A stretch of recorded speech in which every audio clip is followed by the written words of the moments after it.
যা যা এখানে আলু আর পনিরটা ভেজে বাড়িতে নেই, মেয়ে গেছে। সুপ্রভাত। আমি খুশি রান্না উইথ ব্লগ থেকে আবার একটা নতুন ভিডিও নিয়ে চলে এসেছি। তো এটা আজকে দোল উৎসবের দিন যেটা ছিল সেদিনকার ভিডিও। তো আমাদের দোল উৎসব এইটুকুনি ছিল, ঠাকুরের পায়ে আমরা আবির দিয়ে দোল উৎসব শুরু হয়েছে আর ওখানেই আমাদের দোল উৎসব শেষ হয়েছে। তবে মেয়ে খুব মজা করেছে এবার দোলে, প্রচুর রং টং খেলেছে। যদি পারি তো কিছু ছবি আমি ওর অ্যাড করার চেষ্টা করব।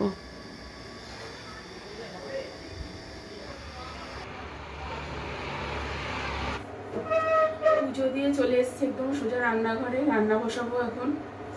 আর আজকে নিরামিষই রান্না করছি, মেয়ে যেহেতু বাড়িতে নেই তো আর মাংস টাংস রান্না হয়নি, ভাবলাম আজকে নিরামিষই খাই। তাহলে মেয়ে যেহেতু বাড়ি নেই, ও গেছে এক জায়গায়, বলছি পরে কোথায় গেছে না গেছে, তো সেই জন্য আমি ভাবলাম আজকে আমরা যখন আছি নিরামিষই খাই আজকে, এই জন্য আজকে মাংস আনা হয়নি। তো একদম নিরামিষ রান্না হবে, অনেকটা বেলা হয়ে গেছে, রান্না শুরু করে দিই।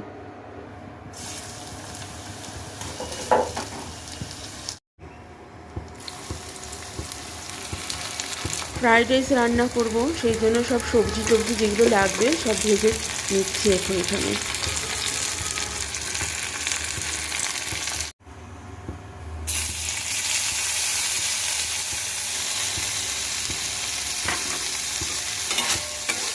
এখানে ভাতটা বসিয়ে দিয়েছি, মটরশুঁটিটা এই ভাতের মধ্যে দিয়ে সিদ্ধ করে নেব।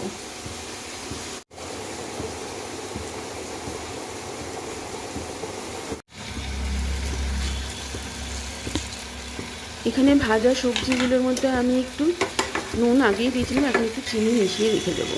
যা যা ভেজেছিলাম ফ্রাইড রাইসের জন্য এখানে সব রেখে দিয়েছি এভাবে কড়াইতে, আবার দেওয়ার আগে আবার একটু গরম করবো, করে তারপরে দেবো। পনির নুন হলুদ মাখিয়ে রেখে দিয়েছি, আর এখানে নিয়েছি আলু কাটা রয়েছে, তো পনির আলুর তরকারি হবে। আমরা পনিরটা খুব বেশি একটা কেউ পছন্দ করি না, খুব সামান্যই এনেছি পনির, 200-250 মতন পনির আনা হয়েছে, এইটুকুনি রান্না হবে। এখানে আলু আর পনিরটা ভেজে উঠিয়ে রেখেছি, আলুটা এমনই ভেজেছি যাতে আলুটা পুরো সেদ্ধ হয়ে গেছে। এই যে আলু পুরো সেদ্ধ হয়ে গেছে, এবার পনিরটা রান্না করব। জিরে ফোড়ন দিলাম, টমেটো, পনিরের জন্য একটা সস, অনেকগুলো সস আর কি মিক্স করে নিচ্ছি। এটা হচ্ছে রেড চিলি সস, এটা গ্রিন চিলি সস, এটা সোয়া সস, টমেটো সস,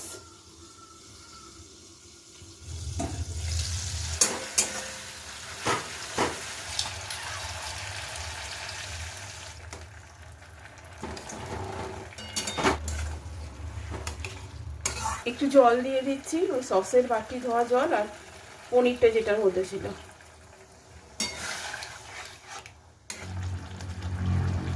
এখন একটু দিয়ে দেবো ধনে পাতা। হয়ে গেছে পনির।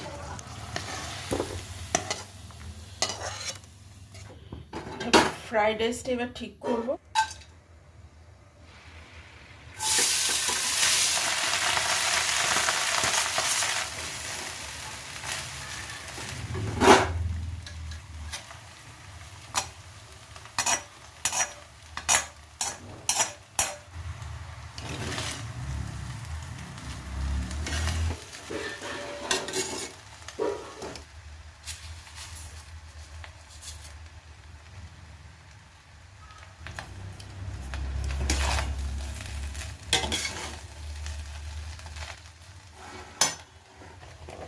এবার একটু ঘি দিয়ে দেবো উপর দিয়ে।